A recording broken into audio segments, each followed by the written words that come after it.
কোৰ্টৰ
cash বা যিখিনি আইনী প্ৰক্ৰিয়া তেওঁলোকৰ মতে কৰি আছে।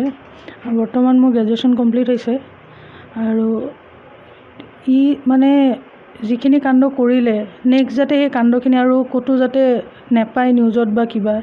আমাৰ এই ঘটনাটো হোৱাৰ পিছত মই আৰু ঘটনা দেখিলোঁ তেনেকুৱা যে মাৰ্ডাৰ হৈছে বা কিবা।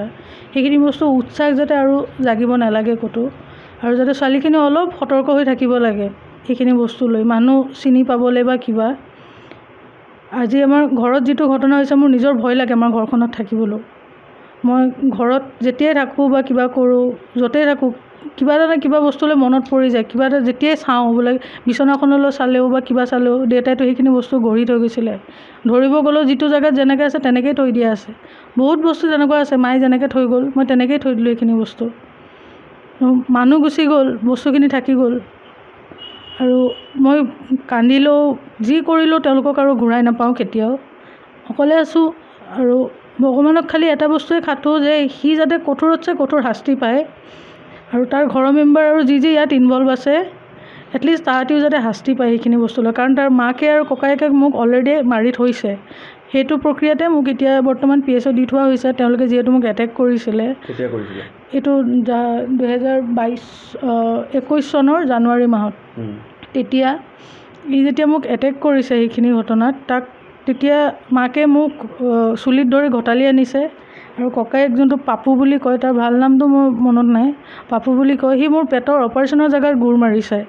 আৰু যিহেতু আমি সেইটো টাইমত থানাত উপস্থিত হৈছোঁ যে ইহঁতি মাৰপিট কৰিছে বুলি কিবা ক'বলৈ, তাহাঁতি উল্টাকৈ ফল্ছ কেছ এটা দিছে যে আমি তাহাঁতক এটেক কৰিব গৈছোঁ। মই নিজে এজনী বেমাৰী ছোৱালী, আৰু মোৰ মা দেউতাও সেইখনো শিক্ষা দিয়া নাই যে তই ডাঙৰ মানুহকেইটাক গৈ হাত এখন উঠাবি বুলি।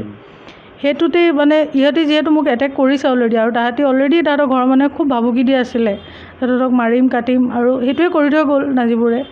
আৰু ই অকলে কৰা বুলি মই এইটো সি মানিছে, কিন্তু তাৰ লগত মানুহ ইনভল্ভ আছে। সি নহ'লে ইমান ডাঙৰ এটা কাম অকলে কেতিয়াও সাহস কৰিব নোৱাৰে।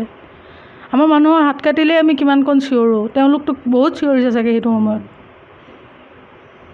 তেওঁলোকৰ মতে চলি আছে, আৰু গুৱাহাটীৰ পৰা হাইকোৰ্টৰ পৰা এজন এডভকেট এলট কৰিছে। আমাৰ ইয়াৰ PP দুৰ্গা জয়ছোৱাল ছাৰে চাই আছে। মই এপইণ্টমেণ্টৰ কাৰণে তেওঁলোকৰ অফিচত এখন এপ্লিকেশ্যন দি থোৱা আছে। চাওঁ ছাৰে এপইণ্টমেণ্টটো কেতিয়া দিয়ে। ছাৰক লগ পালে কিছুমান কথা আছে যিখিনি মই ছাৰক জনাব বিচাৰোঁ। আৰু তাক চাইল্ড কেয়াৰত থোৱা হৈছে, তাৰ এতিয়া 20 মাহ হৈছে, আৰু 2 বছৰ নৱেম্বৰত হ'ব তাৰ। মোৰ ইচ্ছা আছে যাতে তাক ডাঙৰ দীঘল কৰি ভাল মানুহ কৰিব পাৰোঁ, কিন্তু কিছুমান ফাইনেন্সিয়েল প্ৰব্লেমৰ কাৰণে বা মানে তেনেকুৱা ফাইনেন্সিয়েল ষ্টেবিলিটি মোৰ নাই। যিহেতু দেউতাই খালি এজনে আছিলে আৰ্নিং কৰা মানুহ। এতিয়া দেউতাও ঢুকোৱাৰ পিছত চলিব মেলিব মোৰ খুবেই দিগদাৰ হৈ থাকে বাৰু। তো কিবা এটা নিজৰ সংস্থাপন হোৱাৰ পিছত মই সেইখিনি বস্তু লৈ মই আগবাঢ়িব পাৰিম। কৰোঁ বোলে ভাবোঁ পিছফালৰ পৰা কোনোবা মাৰি দিছে নেকি বা কিবা কৰিব নেকি, তেনেকুৱা থাকোঁ মই।